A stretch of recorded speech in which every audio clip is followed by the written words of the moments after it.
Get ready to feel the power. That's Colin, Crandall, myself, Adam Roorda, here with another episode of MMA Power Hour.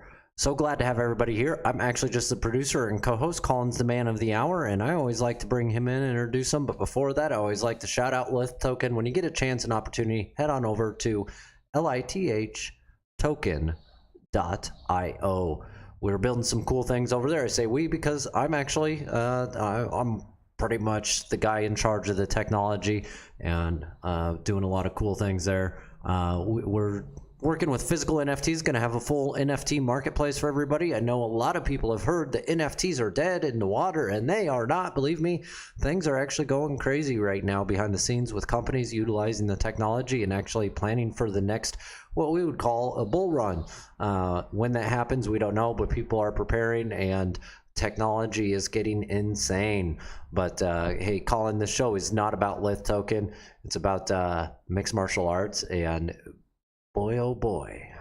Some great action. And you didn't finish it. Boy, oh boy. Can Florida get sticky? That was Elvis's line. I didn't really read it. Now it's raining. Forgive me that my brain's off a little bit with unusual rain. They say it never rains in Southern California, and that is not true the last couple of days. But yeah, I appreciate that feed. I'll remember it next time, and be sure to finish it correctly. But yeah, Lith Token is great. LitX. If any cryptocurrency is lit, it's Lith Token with the symbol being LitX, correct? Yeah, LitX, and it's available on Uniswap and Bitmart. Bitmart is available basically globally. It is compliant with U.S. regulations, so that's the centralized exchange, and then Uniswap is the DeFi exchange that it's available on.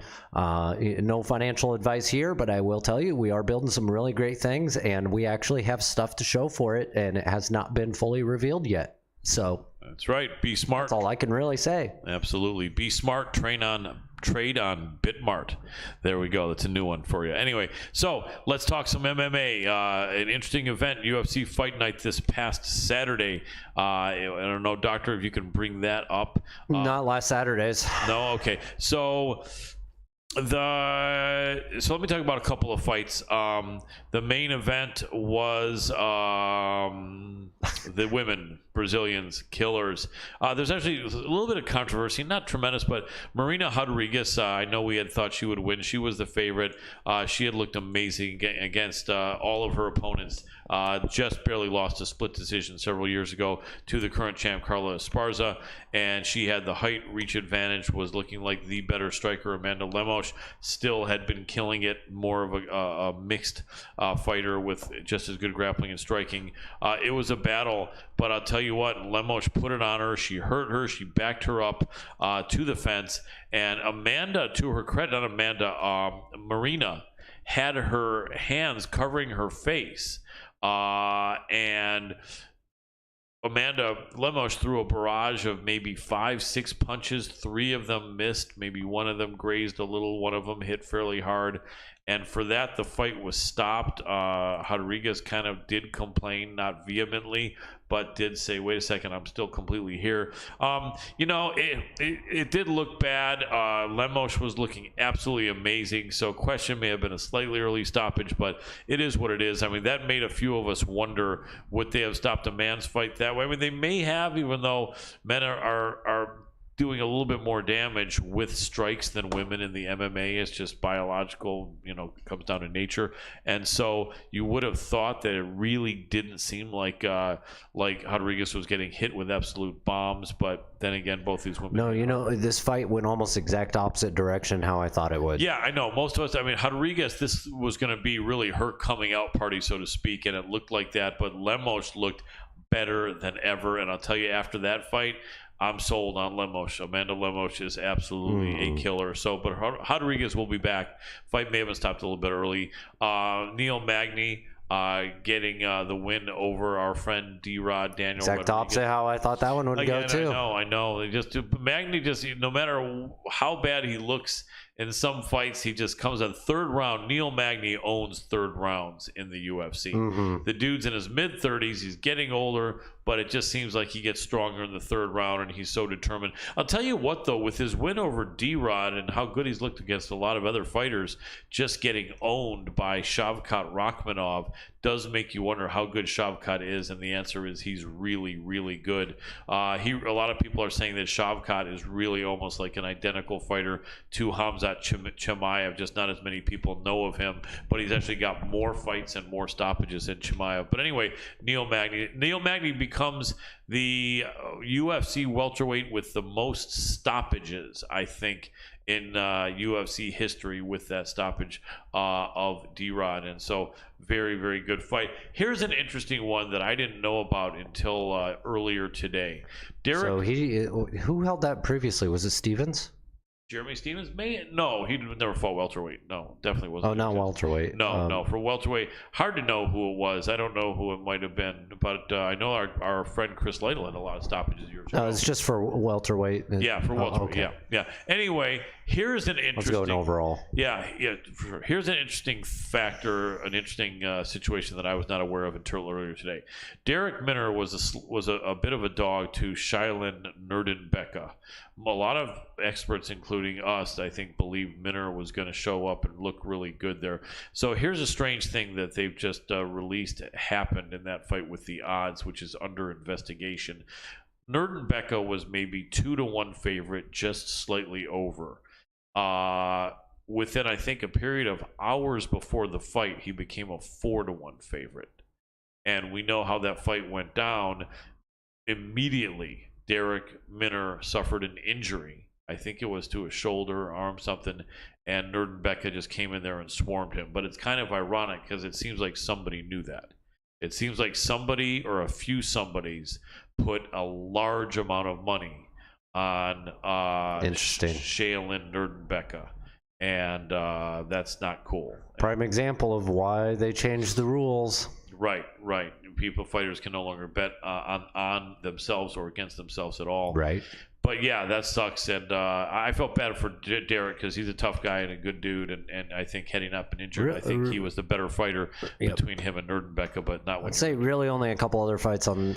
Yeah, there we go. Nate Maness coming down in weight, man. He just looks so drawn and so dried out, and just, man, that 125-pound range for a guy who's taller than 5'5" is just tough. You called that one on the weight difference, and I was feeling he was going to be fine no matter what. You know what? I actually I thought he might be fine, but I knew it could be a problem. I said he was looking very gaunt, but Tagir is for real though, and Tagir is actually training with AKA, I believe, and I didn't know that. Anyway, Grant Dawson against our man Mark Madsen. Grant Dawson was a 2-1 favorite. He's 10 years younger. He's got more wins, more experience. Mark gave it a hell of a shot. Grant just looks like a killer. Grant's got a number next to his name now, and Grant Dawson is like 12-0-1 in the UFC. One draw, and the kid is a killer. Basically, also a good win by our guest for next week, which is going to be Miranda Maverick. Back now, she is on a 2-fight win streak. She lost a couple after having 1-2, so I think she's 4-2 in the UFC and back in a good position. I was very happy to see that. Good win for Polyana Viana, which I expected, just way bigger and stronger than Jinyu Fry. Younger. And then Johnny Munoz coming up with a pretty good win. I mean, yeah, definitely good win for Munoz. He is just a tough guy. Benitez had not been, that wasn't against Benitez. That was a different fight, wasn't it? Or was it? No, that was against Ludwig Shailin. Right. Okay. Yeah. Headley looking good, and then the newcomer, the girl with a lot of hype behind her, Tamiris Vidal. Looking very, very good as well. So now we're going to talk a little bit about this coming up Saturday's main event in New York City, Madison Square Garden. Israel Adesanya against the man who beat him twice as a kickboxer, once by decision, once by knockout. Go ahead, let's start at the bottom of the card. Yeah, I was going to say, let's cover those guys last. Let's go to the bottom of the card. Yes. Oh, look at that. That first fight is even killer. So you got the Black Diamond, the Black Jaguar, Carlos Ulberg, Izzy's one of Izzy's favorite training partners, against Nikolai Negumereanu, who is a beast. This is going to be rough. Carlos, 31, 6'4". Yep. Negumereanu's like 6 foot even, isn't he? Yeah, 4-inch height difference. But look at the records on both of them: 13-1 for Negumereanu out of Romania, and then I think like 7-1 or 6-1 for Ulberg. Oh man, these are double tough guys, man. I know that Izzy has been training hard with Ulberg. I probably lean Negumereanu, but I got to look more into it. It's a scary fight, though. Ulberg is a talented, scary big man, and that is. What do the odds makers have this? I'm very curious. They probably have Negumereanu, maybe slight favorite. Let's see. I could be wrong. Trying to see where my mouse doesn't do what it's supposed to here on scroll. I know that feeling. Do you know that? Yes, I do. Mouses aren't always agreeable like they should be. And as we're looking for it, we're going to see, but I would imagine those odds would be pretty darn close. It's got to be the next one after that then, right? Yeah, there we go. Wait, no, that's not it. That's the next card. You know, it's weird. For some reason, they're not showing odds because it would be before that. It would be before that UFC. Odds would have to be pretty close there. It's very odd how they wouldn't be showing UFC 281 odds here. But here, yeah. No, let's see if we can find them somewhere else real quick. Sure. My thought would be this. My thought would be probably Negumereanu slight favorite, although the length and the height of the Black Jaguar, Carlos Ulberg, is definitely going to be something for the Romanian to try to get around. Yeah, you got me curious. What are we thinking? We're only I have a different one here. Let's see. Starting here, the odds are about even. Pretty close to even, right? Slight favorite. Who's the minus and who's the plus? The minus, or the plus is Ulberg. So then, yeah, Negumereanu slight favorite. Yep, as I thought, slight favorite to Nikolai Negumereanu. Great fight. That's going to be a barn burner. Both guys are killers. Next fight up in Saturday's card is going to be, and this one's going to be a banger, Colin. Let's see. This card is just. This is a sick card. Yeah. Oh, yeah, there we go. Montel Jackson, who we've interviewed before, who is on a killing streak. Julio Arce is a very tough guy, 18-5. Arce, is he coming off a couple of wins, or what is he? One win. Actually, he's been winning one and losing one in the UFC for a few years. Actually, he's got a winning record in the UFC. It looks like he might be like 5-3 in the UFC, coming off a good win in April against Daniel Gustavo Santos. He actually lost to Song Yadong, who's a tough guy. Montel Jackson, though, I think has been doing even better. Montel Quick Jackson is 11-2. Yeah, he beat JP Bays. He beat Jesse Strader. He did lose to Brett Johns, who was an absolute killer that ended up in Bellator. I don't know why they didn't keep Brett Johns signed, but Montel Jackson is 5-1, 4 or 5-1 in the UFC. I think Montel wins this fight. Arce's a tough guy, but I think Montel Jackson wins this fight. He's probably favored a bit, but that should be a banger. They're too talented. Oh, that's going to be a banger. Young guys, that's for sure. Then we have Michael Trizano, who's a tough guy. Seung-Woo Choi, the Lone Wolf's a tough guy. We've interviewed him. He had a good streak going for a minute, but he is coming off a loss, I'm pretty sure. Or am I wrong? Let's take a look.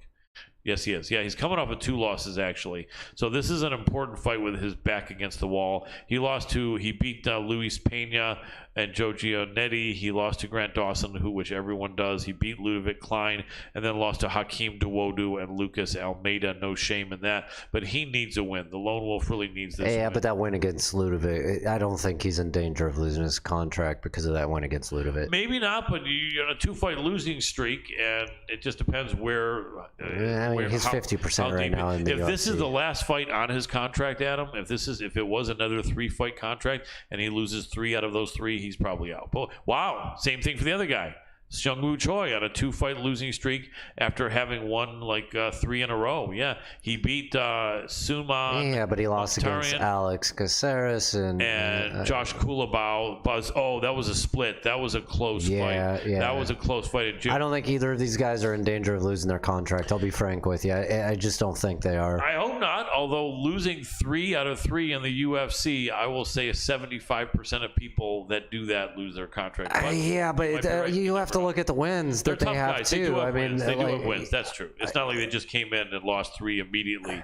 You're right. Yeah. So you never know. They're both tough Sungwon guys. Choi, a win against Julian Rosa CJ and beat Yusuf Zalal. Yusuf Zalal. Yeah, no, I think. Yeah. I think you realize as a matchmaker, hey, and that last one was a split. Guys. I'd say this: Trezano's in more danger of losing his contract than Choi. This is a tough fight. I just don't feel like they're really in danger at all. I hope not. I hope not. I don't want to see anyone lose their job. And that's about 1.5 to 1. So the minus is Choi, right? Yes. Yeah. So Choi slight favorite as expected there, and you never know. I think Trezano could win that fight. I'd have to look more into it, but that is going to be a banger. When both fighters have 2 losses in a row, they're going to be fighting hard. I know you agree with that. Absolutely. And I want to go ahead and shout out to whoever's in here. Hello. Thank you for swinging on by. I have a quick question here. Should I keep growing the beard out or should I shave it? Drop a comment here for us. Let me know what you think about the beard, but also all the card this last weekend. Give us your opinion on any of the fights that you absolutely loved and any matchups coming up here this weekend that you are really excited for. Let us know in the comments. We appreciate that. And we appreciate you guys just being here. Today it's Colin and I just breaking down the cards and going over what happened and what will happen. Yep, UFC 281 pay-per-view. Next fight up, it looks like, is going to be Carolina Kowalski and Silvana Gomez. Oh, KK they call her. Carolina Kowalkiewicz Yep. The Polish girl who finally got back on the win streak, looking like she was going to retire for a minute, and now she's got Silvana Gomez Juarez. So Carolina Kowalkiewicz, 37 years old. She was on a 5-fight losing streak, I believe. Take a look and see. But then she did beat Felice Herrig, who then retired promptly. And that was that 2 years ago or was that this year? No, that was this year. Was it 22? Yeah, it was. Yeah, that was in June. Yeah, that wasn't that long ago. So we're gonna see. I mean, Felice Herrig was had kind of one leg out the door anyway, kind of. So that may not have been the biggest thing to prove winning that fight, although Felice was always tough. So Silvana Gomez Juarez is 1-2 in the UFC. However, she is coming off a good knockout over Na Liang. And so this is gonna be a tough fight. How old is Silvana? She's they're both 37 years old. The funny thing is that Carolina's 37, but she's been in the UFC since she was like 31. Silvana's 37, but she's only been in the UFC for like a year and a half. So I think she may be the hungrier of the two. The odds, what are the odds on that? It's got to be pretty close. I would bet that's pretty much dead even. Is it? Yeah, that's what I thought. It's so hard to know. There's no way to know there. I would think maybe one of the odds makers, one of the offbeat odds makers has minus Carolina as the dog. As the dog plus money on Wowie. But barely. I mean, it's like 110 plus 110 or plus 105. Not even. Wow. But the favorite is 132 on that. So it's kind of a weird setup on that one. Yeah, it's so hard to know. Who knows what's going to happen in that fight? But I think it's going to be a banger. They're tough girls. They're both tough girls for sure. Now this next one, the odds makers have a little heavy for me for a couple of them, but oh wow, one of the odds makers has it for Vola as a dog, almost 3 times dog. Oh wow, that doesn't even make sense for this next fight. Okay, we'll go over that in a second. Yeah. I'm I almost have to laugh. I'm not even going to say which sports book it is because it's so far off. Right. So this fight it might be a betting opportunity. So we're looking at Matt Frivola, Otman Izatar. Yeah. So let me give people the story here. Matt Frivola is a very, very, very tough fighter. He has beat most people, but he does have a couple losses. His last fight, he did beat Gennaro Valdez. Before that, he did lose to Terrence McKinney and then Arman Sarukian. Both guys are absolute killers. Before that, he beat Luis Pena. He beat Jalen Turner. Jalen is streaking now. And so that was kind of a younger Jalen Turner 3 years ago. But Frivola is a very, very tough guy. Now, switch over. Now, he's what, 28 now? 30? He's still pretty young. It's 32. 32, still fairly. Otman Izatar, let me see if I can refresh your guys' 32 memory. also, so 5'7". Right, let me refresh your memories here. His last fight was 2020. You know why?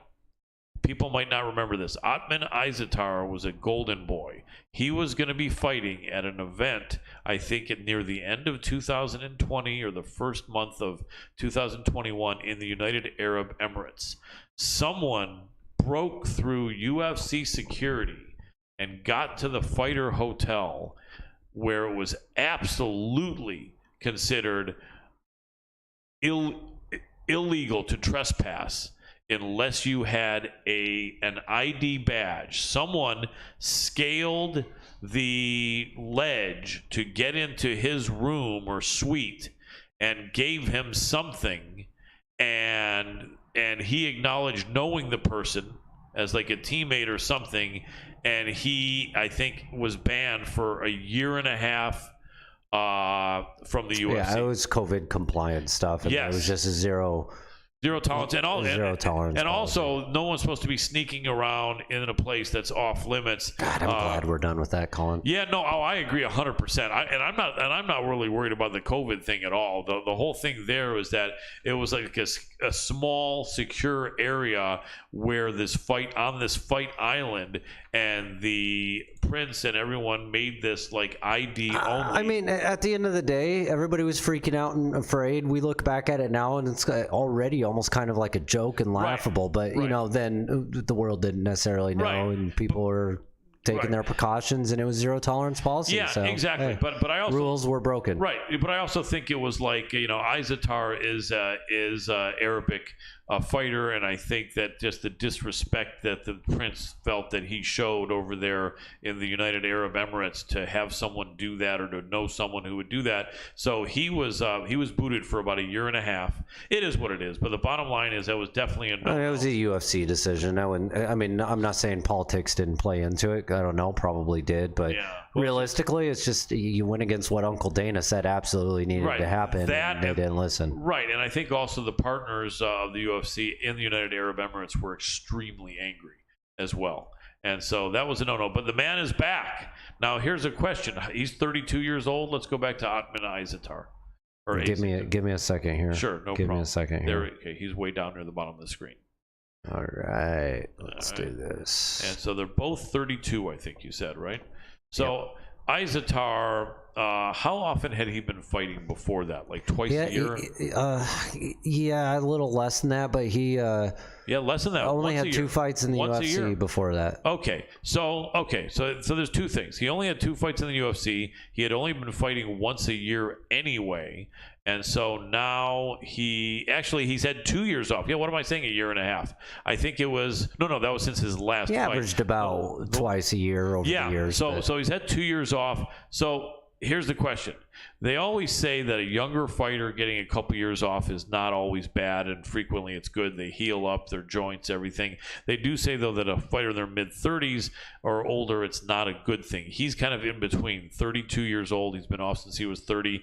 It's going to be very interesting because he's got to have some rust, but the guy was absolutely killing it.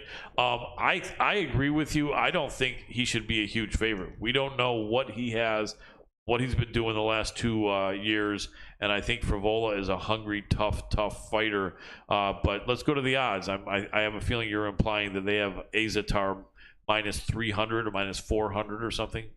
Minus about 500, 455 for the opening. Yeah, no, I'm not gonna lay that on a 32-year-old fighter who's been off for 2 years. And not only that, you pointed out a good thing. He only had 2 UFC fights. And this is only in one book, so I mean, what do the other books have? Even. Oh, the other books have it even? Yes. And one book has it minus. Wow. So you can actually get Matt Frevola. What is that? Plus 290 or 300?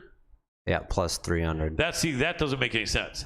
The books look at each other, and you very rarely see an outlier like that. In fact, I'm not encouraging gambling, but I have a feeling if we approach that book, they're not going to offer that line. I have a feeling somehow the line isn't updated or something's wrong with that book. I don't even think I've heard of them. But yeah, that's very rare. You're almost never in sports betting going to see 3 books have a fight even money and then one book have it. That's why I was just like, I don't know that I even want to mention this because it's just no point in advertise for them anyway. But look around, I guess. But no, but even so, that's interesting. So with the odds being even, Matt is such a nice guy. I'd like to see Matt win that fight. Nothing against Azatar. But Ottman is a tough, scary guy. Wouldn't be surprised if he went in. I mean, he's basically, I think his last 6 or 7 fights have been knockouts. So he's a dynamic, explosive fighter. But Matt Frivola is a rugged, talented guy, too. That's going to be a tough fight. That's important for both of them. Izatar wants to get back on track after 2 years. And Frivola wants to just add another win to his record and continue his ascension. So that is going to be a great fight. Next up, Andrei Petrovsky, our friend. We had him on the show. I'm not saying we're personal friends with him because we're not, but we've had him on the show a few times. He's a really cool dude. He came off the win being a big underdog against that Diaz fighter, Nick Maximov, who I think has been released from the UFC. But Petrovsky is a tough dude. Wellington Turman is coming off a win after a couple losses, isn't he? Can we click on both of them? Maybe start with Turman. Okay, Petrovsky, that's fine. Yeah, Petrovsky's 31 years old, 6 feet tall. I'm breaking rules. No problem. 6 feet. Yeah, that's all right. Your prerogative. You're the producer. So we're starting with Petrovsky coming off that great win over Nick Max. So he's on a 3-fight win streak. Petrovsky is a double tough dude. 6 feet tall, and he's fighting at 170 or 85. 85, I think. Can you look up a little higher? No, it's 70. No, 85. Yeah, 185. Wellington Turman did fight for a while at 170. Is at 185 now. Yeah, I mean, Petrovsky is double tough. Very, stocky guy. At 6 feet, he might even be a shade under. 3 finishes in a row. So yeah, I mean, all of his UFC wins are finishes. That's right. He's on a great streak in the UFC. Turman has not been as impressive. He's a little younger. At 26, a little bit shorter, I think, but pretty close. Okay, 2 wins in a row, though, for Turman. Although the Sam Alvey fight, I had Sam Alvey beating Turman. Yeah. That was a split decision. I think that was a gift decision for Alvey against Misha Serkinov, who Misha came down in weight to 85 and looks like he had nothing. Before I flip to the odds, who do you think has this one? In my mind, this is Petrovsky, Andre. I would think he'd be the favorite big time. He would have to be. He is about 2-1. Yeah. Well, that's what I thought. Yeah, Petrovsky should win that fight. Honestly, Turman has looked better. Turman, I think, has started to train with Glover Teixeira, and you got Alex Pereira there as well. If I may be wrong, but I don't think so. And he looks like he's kind of getting better, but I just think that Petrovsky is a totally real, legit, tough guy, and I think he gets that fight. So it's going to be a tough fight, though. These are some bangers, man. These are definitely some bangers. Aaron Blanch, against Meatball Molly McCann. Molly has been killing it fighting in front of her hometown fans, or home country fans in England. She is like Molly McCann 2.0, but it's been pretty much in England. I think 2 out of her last 3 wins have been in England. Now she's going to be in New York City. Good 3 wins. Erin Blanchfield has been big sistering the shit out of girls. Look at that. I know, pretty crazy. Look at that. She's got 6-fight win streak, 3 of them in the UFC. She beat Miranda Maverick, Sarah Alpar, and then her last fight was against JJ Aldrich, who she subbed. This is going to be bloody. This is going to be rough. Both of these girls are absolute beasts. They're really tough, strong women. And I would say Blanchfield slight favorite or no? Blanchfield slight favorite? Am I no, wrong? She's a big favorite. What's it minus? Minus 425. Plus 300 to... Wow, they're not giving Meatball Molly any chance in this? No. And she's coming off a 3-fight win streak. Yep.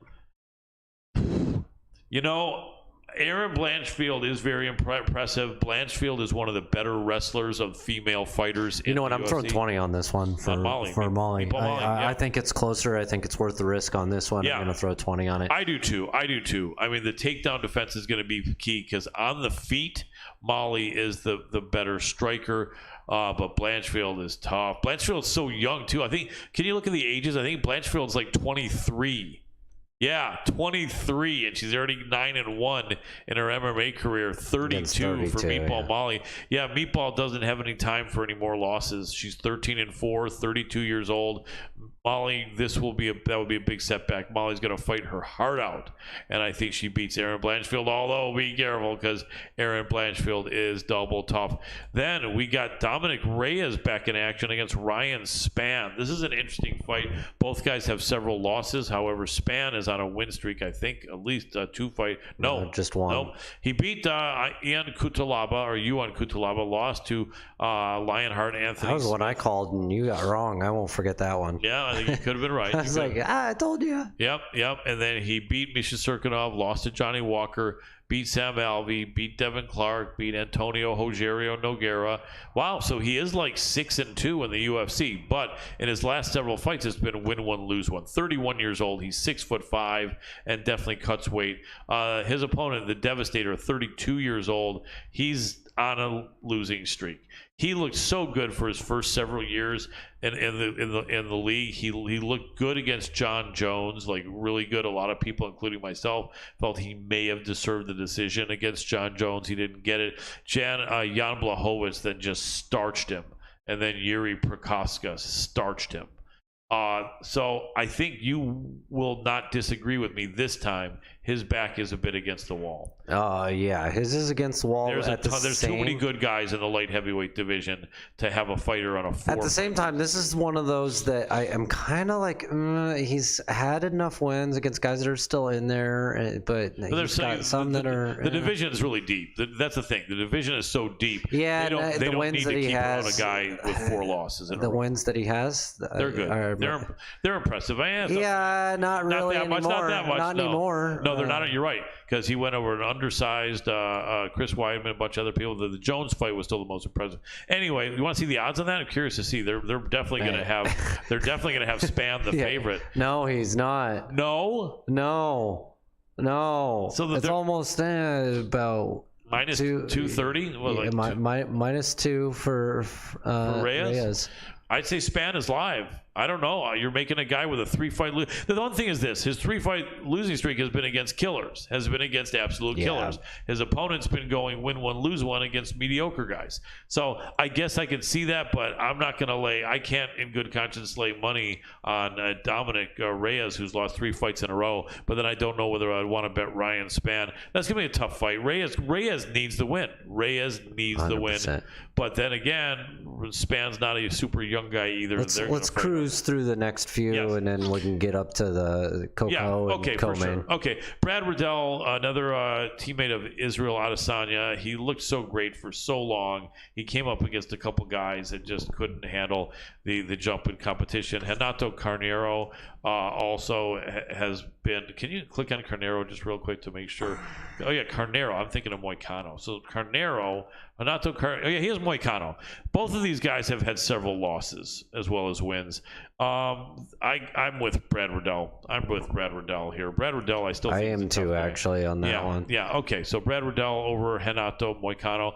Dan Hooker is such a cool dude. He's fighting. His teammates are on this card. Israel Adesanya, Carlos Ulberg, Brad Riddell, all the fun. All of these guys are fighting in the same card, the Aussies. He's such a positive dude, but I don't think Dan Hooker's won a fight in about 2 years, has he? If you want to check really quick. He's probably lost 4 out of 5, I think. Yes, he has. He lost 4 out of 5. His last win was a year and a half ago. He did look good against Hack Prep, but look who he lost against. Right. Arnold Allen. He tried to drop in weight, and he got smashed. Islam Makhachev, the champ. Michael Chandler, Dustin Poirier. So, I mean, he's up there. He can probably afford to lose this one. But he's going to be on thin ice, being that he's going up against... Whereas, Claudio Puelles, the younger guy, 26 years old. So Puelles is on his... Wow. Puelles is 5-1 in the UFC. He lost to Martin Bravo. He beat Felipe Silva, who I don't know who that is. He beat Mariano. He beat Jordan Levitt. He beat Gritzmacher. Beat a 40-year-old Clay Guida. So you have a guy who's been beating a bunch of guys who are over the hill. With all respect, they're not that great against a guy who's been losing to absolute killers. I think Dan Hooker. I do too. Hooker needs that, though. Hooker can't lose. He's already looked at now as a gatekeeper, and if he loses to Claudio Puelles, he's in trouble. Frankie Edgar, oh my God, this is the last fight. Edgar's fighting in New York in front of his hometown fans. He's got to be 40, 41 years old. not a good age to be when you're fighting at 135 or 145 pounds. Edgar is such a beast. Let's look at Chris Gutierrez really quick. His record, Gutierrez, yeah, to the right, there you go. So Gutierrez, 31 years old, El Guapo, and he's coming off a win over Dana Batgaray. He beat split decision, barely beat Felipe Diaz-Colares. Had to go to a decision over Andre Ewell. I mean, this fight is winnable for Frankie Edgar. It's going to be deafening in there with the fans screaming for Frankie Edgar. He has said this is his last fight, win or lose. Technically, on paper, he probably shouldn't win this fight, but I don't think that the guy that he's going up against is a world beater. Although that victory over a very tough Dana Batgaray, Gutierrez is a tough guy. Edgar is a legend. He's lost absolute legend, but he's lost 6 out of his last 7 fights, I think, or 6 out of 8. 4 out of 6 he's lost, 5 out of 7, and 6 out of 9.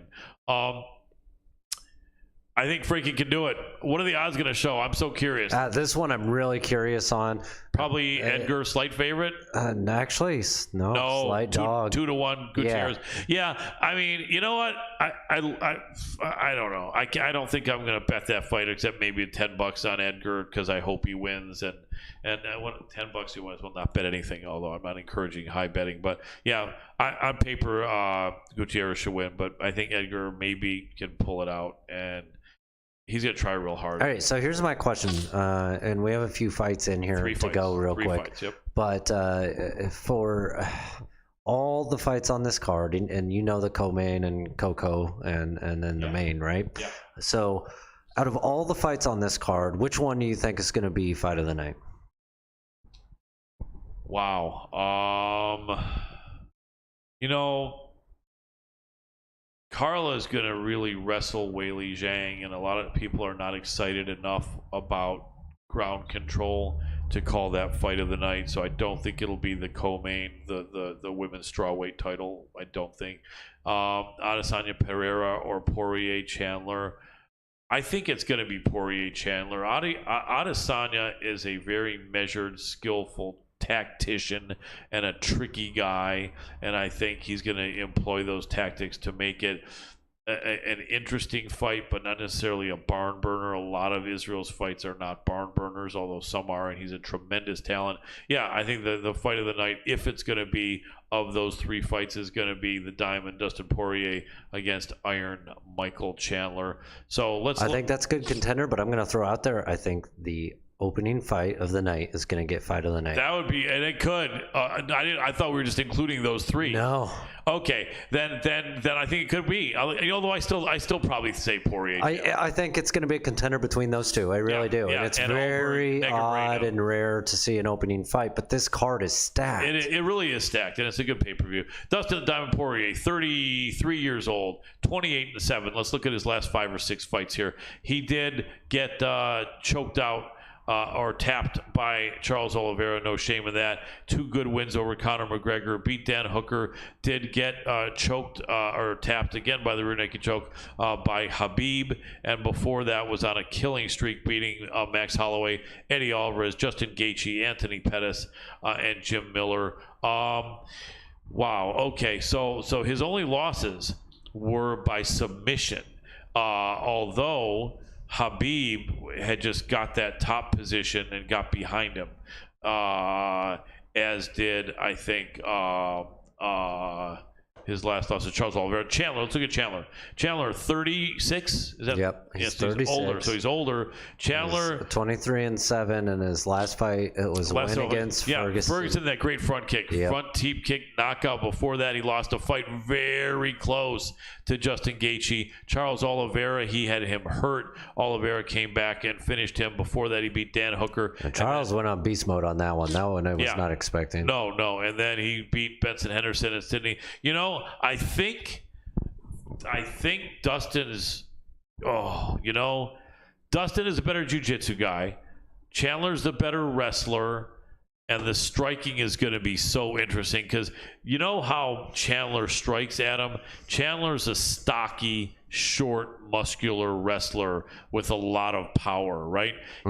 His boxing technique is pretty decent for a UFC fighter, but if you see him, you'll say, "Oh, I know that guy. That guy was a wrestler." You can tell by his striking that he was a wrestler. He's got some technique, he's got a lot of power, and he looks for that right hand to land, and if he hits you once, he can flatten you, but he doesn't have such a diverse repertoire. Dustin Poirier has been a guy who's been boxing probably for like 15 years.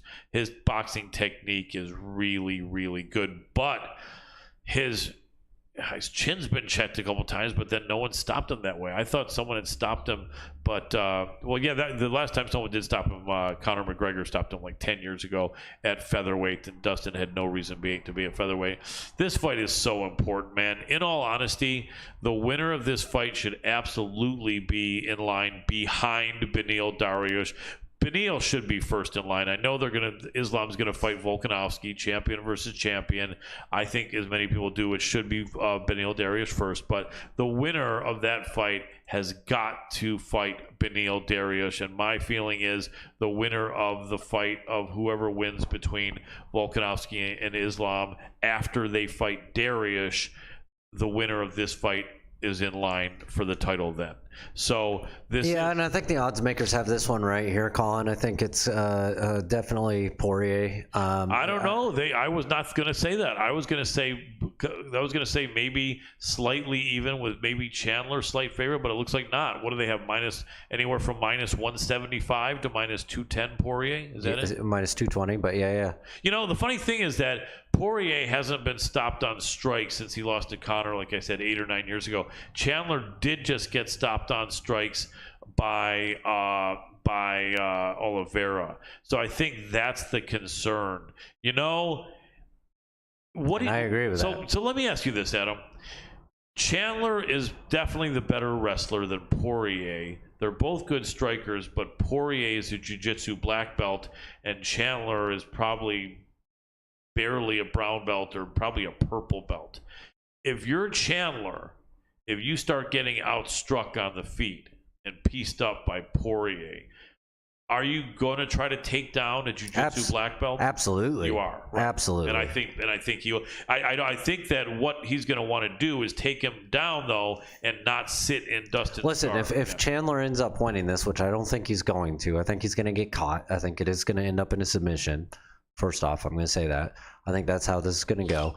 But Chandler is he's one of the few out there that does what I talk about, that outside ankle pick. If he goes for it, gets it, and he literally comes down with the appropriate ground and pound straight off of that high pick, he'll come down hard and win, and he's done that a couple times. Yeah, he has. So I think out of all the people to do it, he's one of the few that can. And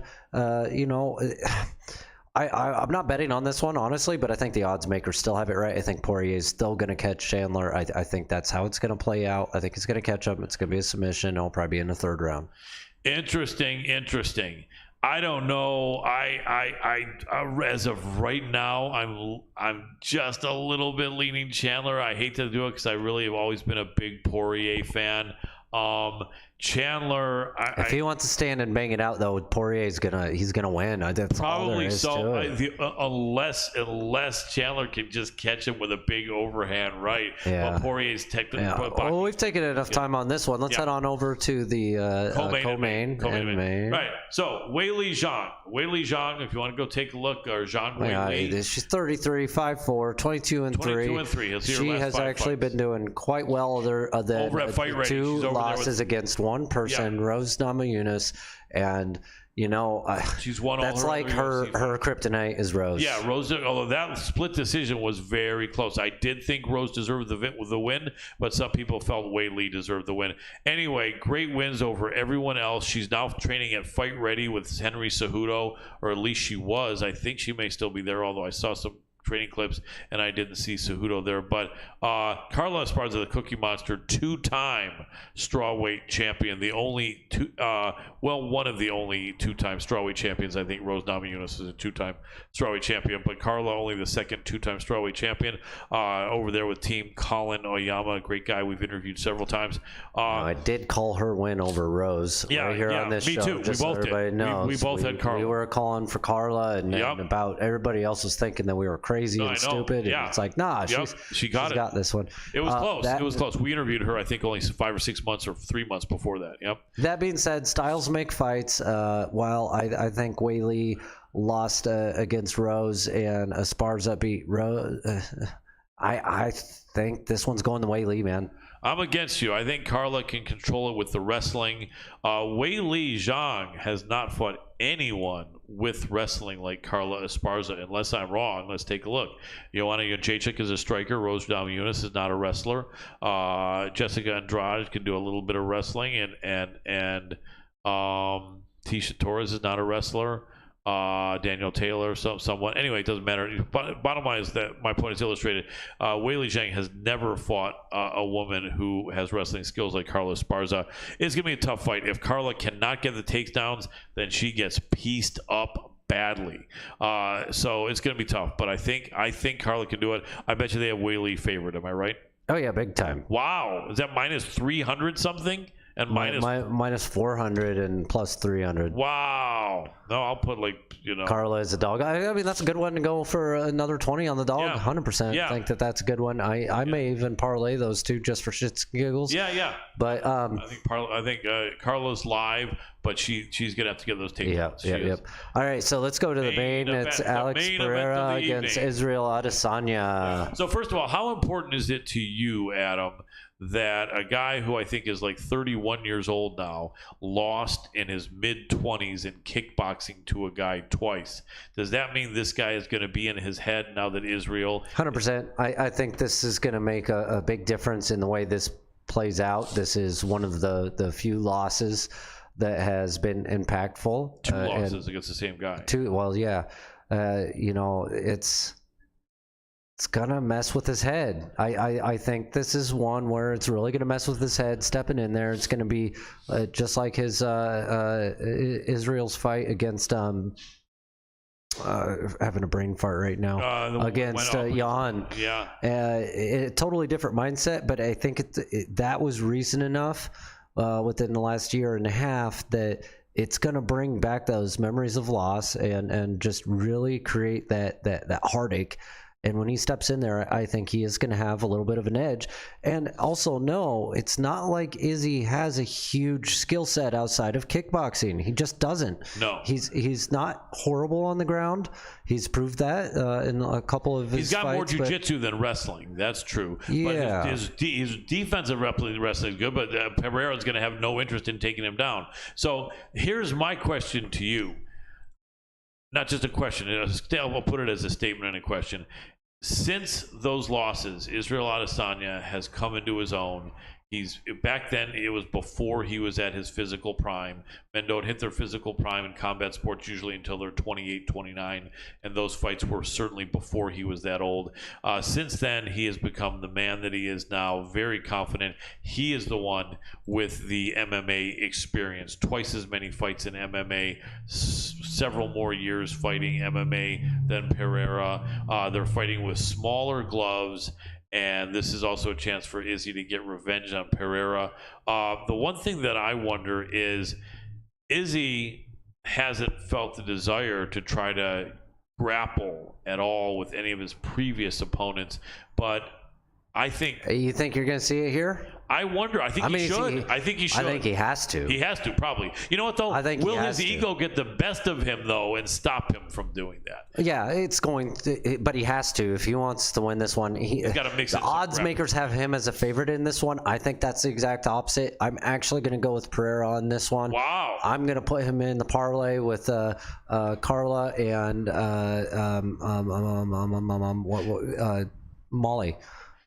Molly Okay. Meatball. 2 McCann, dogs, 3 dogs. Yeah, You're gonna three put dogs. 3 dog parlay, 3 dog night. A 3-dog night, 3-dog parlay, and we're gonna go ahead and see what we can do with this. I'm doing it for shits and giggles, everybody. Yeah. But don't take any of my betting advice. I'm going for this. Alex Pereira, I think, is really gonna win this one. I'm actually confident in that. I don't think Izzy's gonna be able. He just doesn't have a strong enough ground game. He does have one, but I don't think it's strong enough against his arch rival in kickboxing. So, Colin, that's it for me. What's your pick? I got Adesanya. I think Adesanya is going to turn him away. I think with You think he's going to school him on MMA? I think so. Okay. I think he's going to be sharper. He's more tricky. He's more confident. I think he's going to the lighter gloves, I think, are going to allow him to put his hands on and possibly bust up Pereira. Pereira looks like he's got some scar tissue. Izzy like hardly any. And I think Izzy might even come in with some clinches and bring in some elbows and knees in the clinch. Maybe not go to the ground, but I think Izzy can win this fight. I think that the low odds on Izzy here. What is he like? Minus 130 or 150 or something? It's almost minus 180. Minus 180. Yeah. Okay, so normally Izzy is going to be like minus 260, minus 360 something. So I think these are really good odds that you may never see again on an Israel Adesanya fight. I like it, but it's going to be a war. Absolutely. Well, hey, Colin, it's been another great episode. We've actually gone longer tonight than we were actually even intending. But hey, you know what? It's been a great time with you and everybody here hopping in, trying to call us Canadians. Hey, I'm okay with that. I love Canadians. They're some of my favorite people. That's right, eh? Drop us in the comments, and I'm going to go back and look on each of the platforms and see if anybody can tell me whether I need to shave this beard or grow it out. Let me know one way or another. I want to hear your feedback on that. That's the single most important question in the world right now. And if you're not telling me, I'm wondering what's wrong with you guys. Also, make sure to give us some loves and shares. We love all the interactions, engagement, and everybody let Colin know if he needs to grow his hair out like a hippie and have it down to his shoulders. There we go. Yeah, should I grow a long hippie hair and maybe a big gray beard? And if I gain some weight, a little bit more weight, I'll look like Santa Claus. Or awesome. here's the other option, okay? For Colin's haircut, okay, and if you guys vote for this, he's going to do it, okay? So he's going to get a buzz cut on the side and he's going to have the raised stripes. Oh, yeah, I think my barber could do that. He does some haircuts. I'm sure your barber's probably brilliant with that. Yeah, I think you're right. Well, we'll see. I'll consider that. But remember, Dr. Adam Roorda said it. No, he told me before the show, guys. Don't let him convince you otherwise. He told me before the show, if you guys go in and vote for race stripes and you vote at least 7-1 and you share this 150 times altogether, he will go ahead and do this. Okay? You guys have to do that. And you know what? It'll be fun. Colin, no, seriously, it's been another great episode. This episode was brought to you by none other than Lith Token, LITH token.io. Head on over, check it out. Also, crosstrainedmmafighter.com. Check it out. And Colin, I'm going to go ahead and call it a night. I'm tapping out. Excellent. Thank you so much for all you do, Adam Roorda. It was a great time chatting with you and going over everything tonight. Always appreciate your insight and going over the recap from last week's fights and this week's fight. Next week, Miranda Maverick and possibly one or two other fighters or prominent people in the MMA world. So look out for a great show next week with guests. Thank you so much, everybody. Guys and girls, go out and spread the love in a positive way.